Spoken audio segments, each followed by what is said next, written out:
এখন আল্লাহ তাআলা দিন কায়েমের জন্য, দিনের বিজয়ের জন্য আমাকে দায়িত্ব দিলেন। পারলাম না মক্কায় হিজরত করে মদিনায় গিয়ে যদি দেখি মদিনার সংসদে আরেক আবু জাহেল বসে আছে, আমাকে কোরআন নিয়ে ঢুকতে দেয় না, তাহলে হিজরত করে লাভটা কি? প্রিয় নবীজির মনের দিকে আল্লাহ তাআলা তাকালেন। মানুষের মনের খবর সবচেয়ে বেশি জানেন কে? আল্লাহ। জোরে বলেন ভাইরা, কে জানেন? আল্লাহ। ইন্নাল্লাহা আলিমুম বিযাতিস সুদূর। এই যে আমরা বসে আছি পাশাপাশি, কার মনে কি আছে আপনারটা আমি জানি না, আমারটা জানেন, কিন্তু সবার মনের খবর একজনে জানেন, তিনি কে?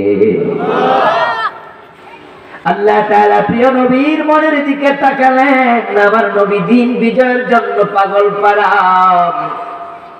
এখন মনে মনে ভাবছেন, মদিনায় গিয়েও যদি সংসদে কোরআন নিয়ে ঢুকতে না পারি, আইন বানাবো কেমনে? আল্লাহর দেরি করলেন না, জিবরিলকে পাঠাইয়া দিলেন, কোরআন মাজিদের আয়াত নিয়ে যাও যাও, আমার নবীকে আমি একটা দোয়া শিখাইয়া দেই, আমার নবী যেন আমার কাছে সেই দোয়াটা করে। وقل رب أنزلني منزل صدق وأخرجني مخرج صدق واجعل لي من لدنك سلطانا نصيرا। ও নবী, আপনি আমার কাছে দোয়া করেন, ও আল্লাহ আমাকে উত্তম ভাবে বের করো, উত্তম ভাবে পৌঁছায়া দাও। আমি হিজরত করে যাচ্ছি মদিনায়, এবং সেখানে যাওয়ার পর ওয়াজআললি মিন লাদুনকা সুলতানান নাসীরা, তোমার পক্ষ থেকে আমি নবী মুহাম্মদকে রাষ্ট্র ক্ষমতা দিয়া সাহায্য করো। সুবহানাল্লাহ। ওয়াজআললি, আমাকে দাও, মিন লাদুনকা, তোমার পক্ষ থেকে, সুলতান, রাষ্ট্র ক্ষমতা, নাসীরা, যেটা আমাকে তোমার দিন বিজয়ে, দিন কায়েমে সাহায্য করবে। রাসূলুল্লাহকে আল্লাহ বলে, আপনি আমার কাছে রাষ্ট্র ক্ষমতা চান। এবার আপনারা বলুন তো, রাষ্ট্র ক্ষমতা চাওয়া কি নাজায়েজ নাকি সুন্নাহ? রাষ্ট্র ক্ষমতা চাইতে শিখাইছে কে? কথা বলে না কেন ভাইয়া, কে শিখাইছে? তো রাষ্ট্র ক্ষমতা আপনারা কয়দিন চাইছেন? আপনারা কয়দিন চাইছেন? এই ইমাম সাহেব, আপনি কয়দিনে দোয়া করছেন যে আল্লাহ ইসলাম কায়েমের জন্য রাষ্ট্র ক্ষমতা আলেমদেরকে দাও? ও খতিব, আপনি কয়দিন চাইছেন? ও বক্তা, আপনি কয়দিন চাইছেন? পীর সাহেব, আপনি কয়দিন চাইছেন? ও নামাজি মুসলমান, আপনি কয়দিন চাইছেন যে আল্লাহ তোমার কোরআন তো বাংলাদেশে আছে, কায়েম তো হয় নাই, তুমি আলেমদেরকে যারা কোরআন কায়েম করবে রাষ্ট্র ক্ষমতা দিয়ে দাও? এই দোয়াটা করা দরকার আছে না নাই? আল্লাহ রাসূলকে শিখিয়েছে কোরআনের আয়াতে।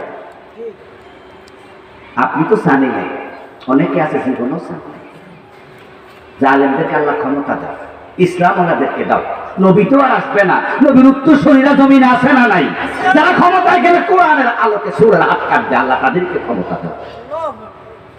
যারা ক্ষমতায় গেলে আল্লাহ সিনেমা বন্ধ করে দেবে, সুদিবেন বন্ধ করে দেবে। আপনারা আওয়াজ করে বলেন তো, এই দেশে সুদ বন্ধ হওয়া দরকার আছে না নাই? আপনারা কি সুদের পক্ষে না বিপক্ষে? আচ্ছা, আমরা ওয়াজ করলে সুদ বন্ধ হবে, কিন্তু সরকার যদি চায়, 151 জন এমপি যদি ইসলামওয়ালা হয়, কোরআনের পক্ষে হয়, তারা সংসদ ভবনে একবার শুধু বলবেন না আমরা সুদের পক্ষে নাই, বন্ধ হতে একদিনও লাগবে না।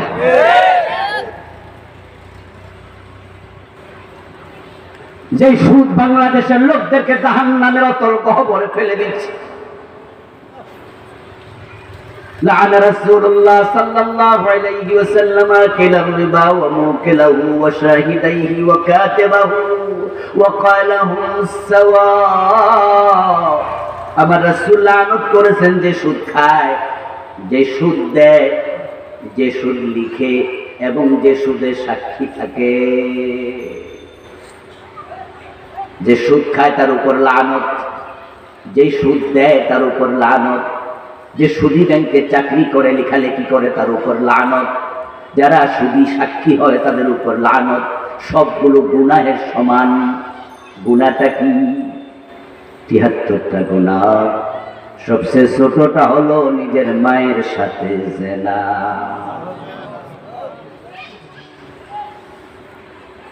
للربا 73 بابا أيسره أن ينكح الرجل أمه من نكل درهم ربا وهو يعلم أنه أشد من 36 زينة। প্রিয় নবীজি বলেন, জেনে বুঝে 1 টাকা যদি সুদ খায় তার আমলনামায় 36 বার জিনার গুনাহ লিখে দেয়া হয়। ও দোস্ত, বাংলাদেশে 4 কিসিমের মানুষের বাকির কতজন আছে হিসাব মিলান।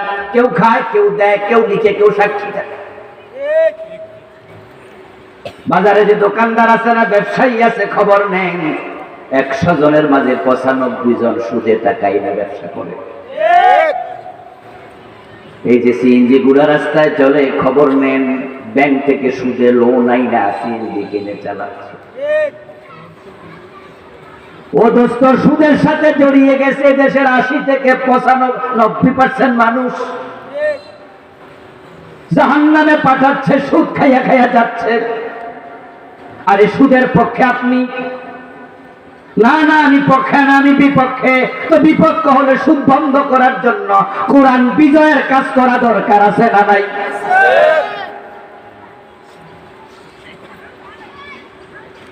এই মোবাইল আজকে যুব সমাজকে জাহান্নামে ফেলে দিচ্ছে। এই অ্যান্ড্রয়েড সেট যুবকদের হাতে হাতে, এটার ভিতরে সিনেমা হল আছে না নাই? ও দোস্ত, এই সিনেমা হল জাতিকে, যুবকদের চরিত্র শেষ শেষ শেষ।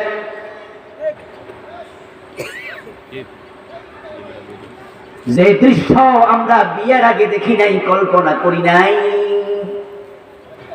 আজকে ক্লাস 6-7 পড়ুয়া বাচ্চাদের হাতেও মোবাইল। মাঝে মাঝে নিজের ইচ্ছার বাহিরেও মোবাইলের স্ক্রিনে উলঙ্গ মহিলা, উদ্দুলঙ্গ মহিলার ছবি এসে যায়। এর মাঝে এমন কি আছে যেটা নাই? পর্নোগ্রাফি থেকে শুরু করে বাঙালি সিনেমা, বিদেশি সিনেমা, আমেরিকার সিনেমা, কোনটা নাই সবের ভিতরে ঢুকায় দিছে। এখন জাতিকে যদি চরিত্রহীনতার অভিশাপ থেকে বাঁচাতে চান, আকাশ সংস্কৃতি কন্ট্রোল করতে হবে। আমরা ওয়াজ করলে জি বাংলা বন্ধ হবে, স্টার জলসা বন্ধ হবে, কিন্তু সরকার যদি চায় বন্ধ করতে 1 দিনের বেশি লাগে না। শুধু বলে দেবে এই সাইটগুলো বন্ধ করে দাও, মন্ত্রণালয় বলবে 1 দিন অফিসাররা বন্ধ করে। গত কয়েকদিন আগে যে ছাত্রদের আন্দোলন হলো, জুলাইয়ের আন্দোলন, মাঝে মাঝে ইন্টারনেট বন্ধ হয়েছে না? আমাদের মন্ত্রী ফলক বলছে না যে আমি বন্ধ করি নাই, নিজে নিজে হয়ে গেছে। শুনছেননি? মনে আছেন? আবার বিকেল বেলা আইয়া কয় না না আমি করছি, আমার কইছে। সকালে কইছে একটা, বিকেলে একটা, যাই হোক হে হে কথা কোগা, কিন্তু বন্ধ তো হয়েছে নাকি? তাহলে সরকার চাইলে যদি পুরো ইন্টারনেটে বন্ধ করতে পারে, তাহলে ইন্টারনেটের মাধ্যমে যে জানোয়ার গুলো এই অপসংস্কৃতি ঢুকাইছে ওগুলা বন্ধ করতে পারে না?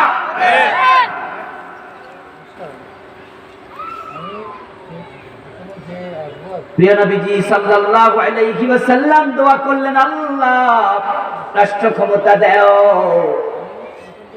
এখন আপনি দোয়া করলেন না, আপনার ব্যাপার এটা, কিন্তু আমরা দোয়া করি। শুধু দোয়া না, আমরা রাষ্ট্র ক্ষমতার জন্য চেষ্টাও করি। এখন আপনার কাছে আমি হুজুর রাষ্ট্র ক্ষমতা কেন চাই? আমি হয়ে গেছি গদির লোভী। আপনি বলছেন যে হুজুর মানুষ ক্ষমতার কথা কয় কেন? হুজুর মানুষের কিসের রাজনীতি? হুজুর মানুষের ক্ষমতা কি দরকার? এই হুজুরদেরকে ক্ষমতার লোভে পাইছে। আপনার কাছে আমি দোষী, অথচ নবী মুহাম্মদকে আল্লাহকে ক্ষমতা চাও।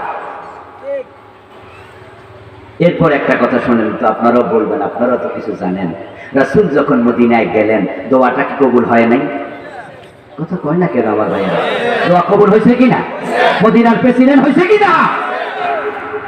পথে থাকতে দোয়া কবুল হয়েছে। রাসূল সাল্লাল্লাহু আলাইহি ওয়াসাল্লাম মদিনায় পৌঁছতে দেরি। মদিনার আউস খাজরাজ, বনু নজির, বনু কুরাইজা, বনু কাইনুকা, ইহুদি এবং সেখানকার মুশরিক, আগে যারা ইসলাম গ্রহণ করেছে সবাই আল্লাহ নবীকে কাঁধে তুলে নাচতে শুরু করলো। আল বদরু আলাইনা বলে তারা গান গাইতে শুরু করলো। আমাদের দেশে পূর্ণিমার চাঁদ এসেছে। সবাই মিলে মিটিং করে প্রিয় নবীকে মদিনার প্রধান সেনাপতি, মদিনার প্রধান বিচারপতি, মদিনার রাষ্ট্রপতি বানাইয়া দিছে। এখন থেকে আপনি যে বিচার করেন আমরা মানব। এখন থেকে আপনি যাদের সাথে যুদ্ধ করেন আমরা আপনার সঙ্গে দৌড়াবো। এখন থেকে দেশ আপনি যেমনে চালান আমরা আপনার নেতৃত্ব মানব। রাসূলকে মদিনার প্রেসিডেন্ট বানাইয়া দিলেন। রাসূলের দোয়া আল্লাহ কবুল করলেন। রাসূল ক্ষমতা চাইলেন আর আপনারা চাইলেন না, আমাদেরকে দোষ দেন। হ্যাঁ প্রিয় ভাই, রাসূল কি ক্ষমতা চাইছিল গম চুরি করে খাওয়ার লাগে? দেশের টাকা লুট করে কানাডা বেগম পাড়া বানানোর লাগে? রাসূল ক্ষমতা চেয়েছে কোরআনের আইন বাস্তবায়নের জন্য।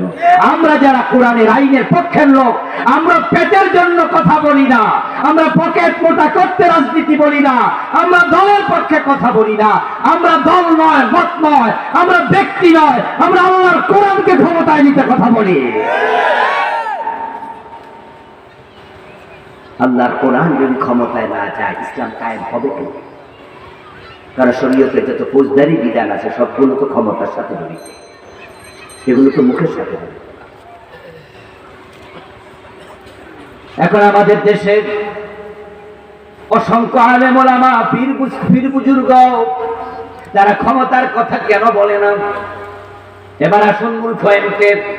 আপনারাও অনেকে আছেন ইসলামী আন্দোলনে করেন না, দিন কায়েমের জন্য কোন চেষ্টা পর্যন্ত আপনি করেন নাই, বরং আপনি উল্টা পথে হাঁটেন। কেন বলে না? সূরা শুরার 13 নম্বর আয়াত। এটা কি আমি একা পড়েছি নাকি? এই আয়াত কে দেশের আলেম ওলামা পীর বুজুর্গরা পড়ে নাই? সবাই পড়ছে। দিন কায়েম করো, এই আয়াত যে আছে এটা সবাই জানে, কিন্তু না বলার কারণ যে 5 জন নবীর আলোচনা এই আয়াতে আছে, তাদের জীবনী পড়া দেখেন দিন কায়েম করতে যাইয়া সবাই মাইর খাওয়ার লাগছে।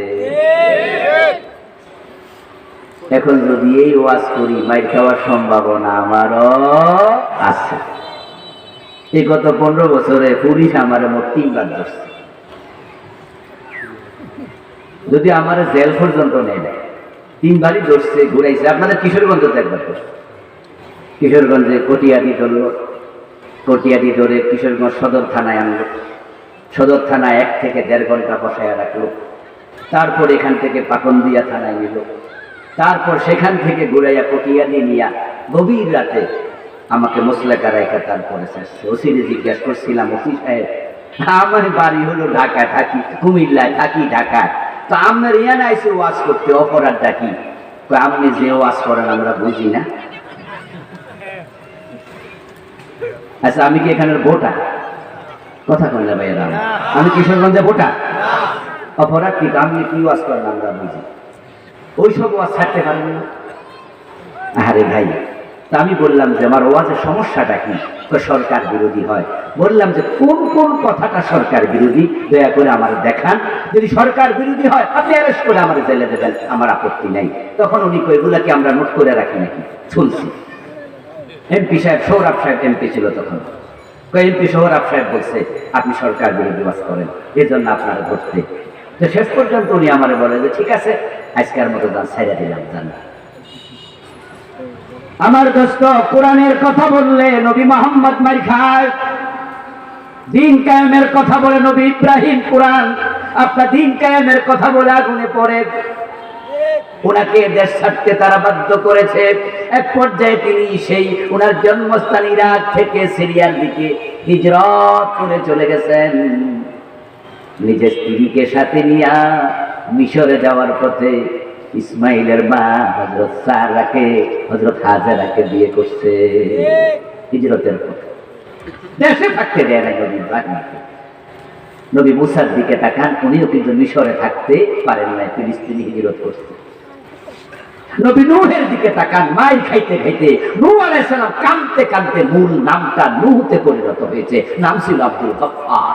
শুধু মাই, নূহ শব্দের অর্থ কান্না করা, রোদন করা, ফুপিয়ে ফুপিয়ে কাঁদা, শুধু পাবলিকে মারত। নবী ঈসা আলাইহিস সালামকে তো আল্লাহ আকাশে তুলে নিয়েছে শত্রু পরিবেষ্টিত অবস্থায়। অপরাধ কি ছিল?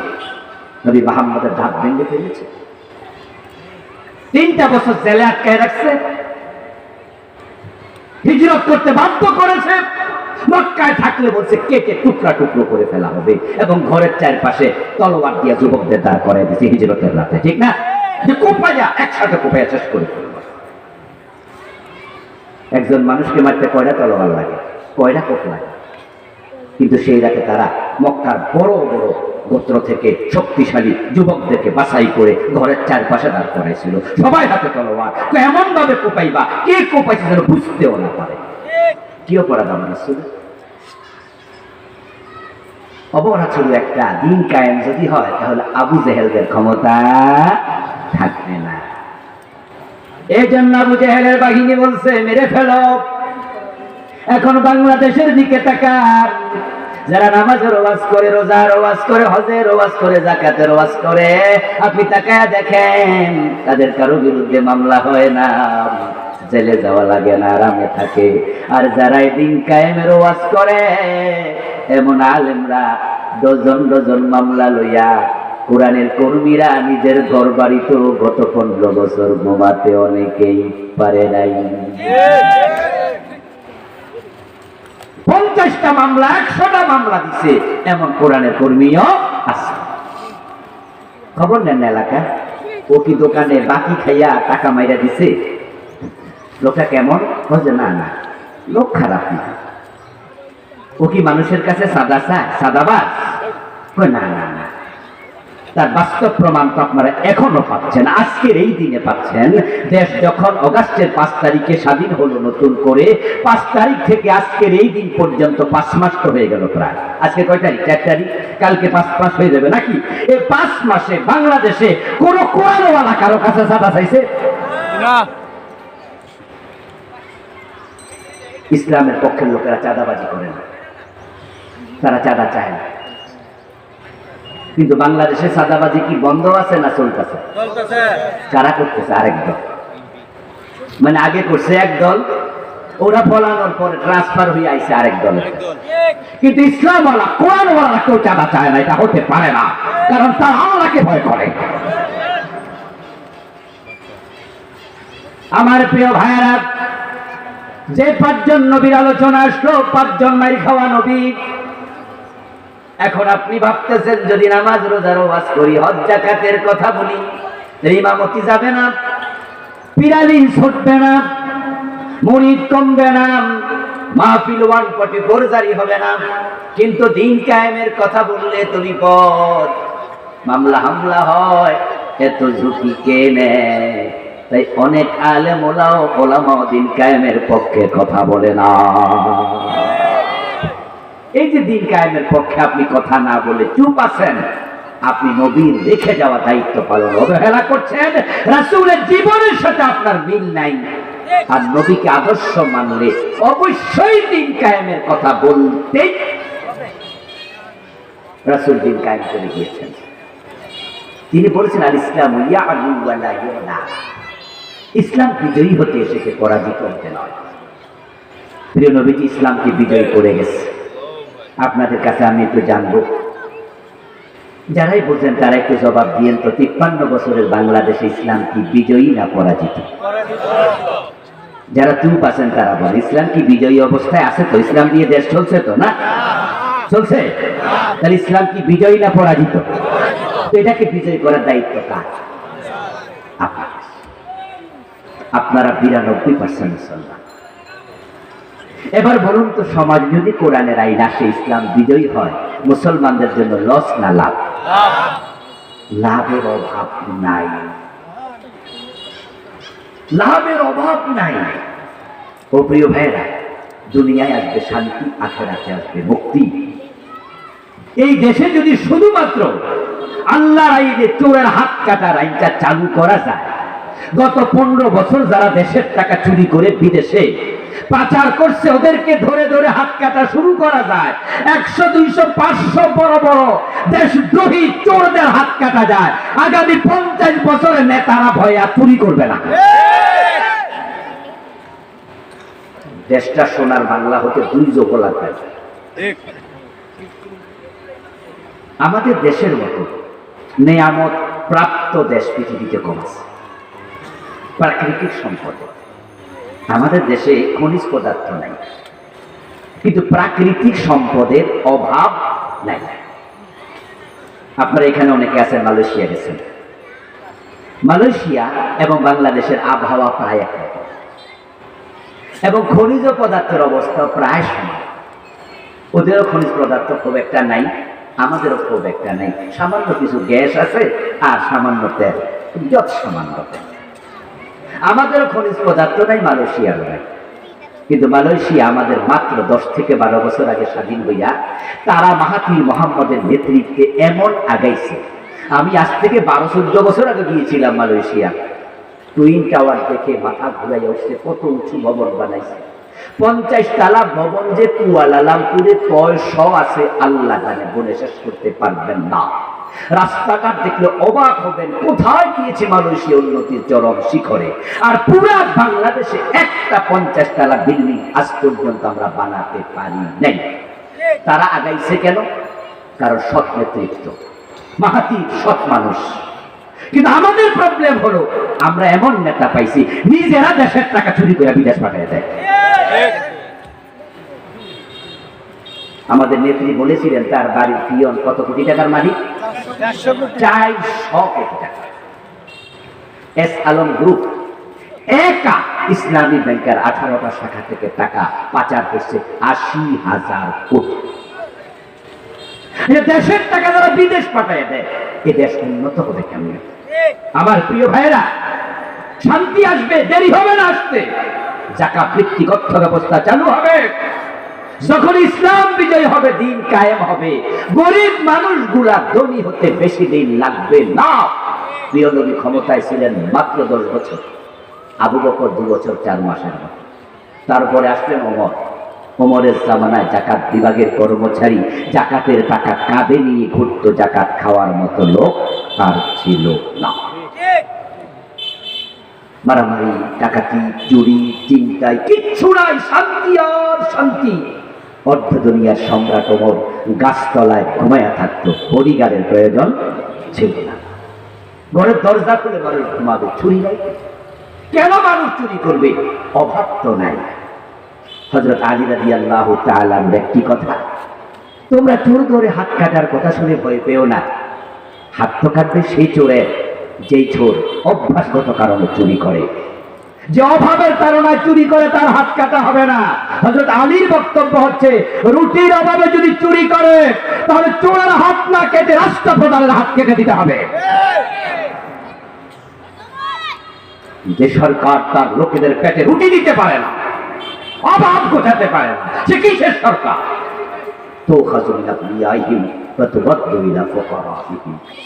ইসলাম জাকাত ভিত্তিক অর্থ ব্যবস্থা চালু করেছে।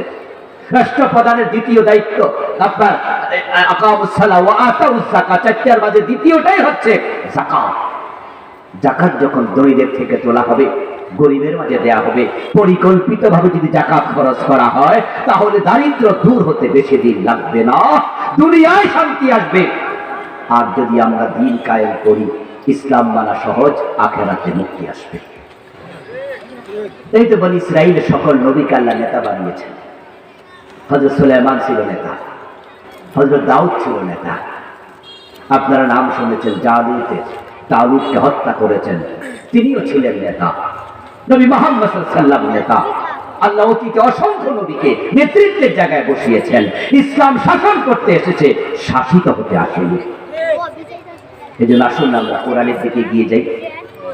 বাংলার এই জমিটাকে আমরা দিন কায়েমের জন্য উর্বর ভূমিটাকে কাজে লাগাই। উর্বর ভূমি এখন 5 তারিখের পর থেকে এই দেশে দিন কায়েমের সমূহ সম্ভাবনা দেখা দিয়েছে। যদি আলেমরা দিন কায়েমের ব্যাপারে এখনো একমত হয়ে যায়, আমার বিশ্বাস হতেও পারে আগামী সংসদে কোরআন ঢুকে যাবে ইনশাআল্লাহ। আপনাদের একটু জেগে উঠতে হবে। আলেমদেরকে বলুন, আপনাদের আত্মীয় স্বজন আছে, নিজেদের পরিজন প্রিয়জন আছে, যে আপনারা এক হয়ে যান। আর আলেমরা যদি এক হয়ে যায়, আপনারা নারে তাকবীর আল্লাহু আকবার বলে আলেমদের সাথে এক হয়ে যাবেন ইনশাআল্লাহ। আমরা যদি সবাই বলি কোরআনের পক্ষে আমরা আসলাম, সরকার আর যাবে কোথায়? আমরা তো ৯২% মুসলমান। দিন কায়েমের জন্য কোরআন মুখী হওয়া লাগবে। ডক্টর কামাল মিয়ার লেখা এই সংবিধান আমাদেরকে শান্তি দিতে পারে না। ৫৩ বছর আমরা দেখেছি এটা ধর্মনিরপেক্ষ সংবিধান। এই সংবিধানটাকে সরাইয়া আমরা সরাসরি আল্লাহ কোরআনটাকে সংবিধান বানাতে চাই, তাহলে শান্তি চলে আসবে। এই জন্য আসুন না প্রিয় ভাইয়েরা, কোরআন পড়ি, কোরআন বুঝি, আল কোরআনের সমাজ করি। আল্লাহর এই জমিনে আল্লাহ দিন কায়েমের জন্য আমরা সবাই একাত্ম হয়ে কাজ করি। কোরআন কোনো দলের না, ভাববেন না যেটা অমুক দলের। কোরআন কোনো ব্যক্তির না, কোরআন কোনো গোষ্ঠীর না, কোরআন সকল মুসলমানের। এই জন্য সাহাবারা যেমন একমত হয়েছিলেন, ১৬ লক্ষ সাহাবী মাত্র ১৬ লক্ষ সাহাবী, রাসূলের ২৩ বছর নবুয়তের জিন্দেগি। আর আমাদের বাংলাদেশ ৫৩ বছর, মানুষ আছে মুসলমান ১৬ কোটি। ১৬ লক্ষ সাহাবী পারলে আমরা ১৬ কোটি মুসলমান কেন পারব না? পারতেই হবে। জমিন যার, আইন চলবে শুধু তার। দিন যদি আসে, শিরক কমে যাবে, বেদাত কমে যাবে। এই দেশে এখন মাজার পূজা এত বাড়া বেড়েছে, এই মাজারের কারণে অসংখ্য মুসলমান ঈমান হারাচ্ছে। বিভিন্ন জায়গায় মাজার বানায়া বানায়া সেজদা দেয়, এমন মাজার আছে না নাই? এই এলাকা তো খুঁজলে পাবেন যে মাজারে সেজদা দিচ্ছে, দিনে তো করে থাকা। ঈমান হারা হচ্ছে মানুষ, রাষ্ট্রীয়ভাবে প্রমোট করা হয়, বেদাতের আখড়া হয়ে যায় কোন কোন এলাকা। ইসলাম যখন আসবে, এই সবগুলো বিষয়কে সামনে রেখে আমরা একটি সুশৃঙ্খল শান্তির বাংলাদেশ গড়ে তুলব। আল্লাহ তাআলা দুনিয়ার শান্তি আখিরাতের নাজাতের ওসিলায় আমাদের সকলকে আল্লাহ দ্বীন কায়েমের জন্য ঐক্যবদ্ধ হওয়ার তৌফিক দান করুন বলি আমিন। আমিন। প্রিয় ভাইরা, উঠবেন না প্লিজ।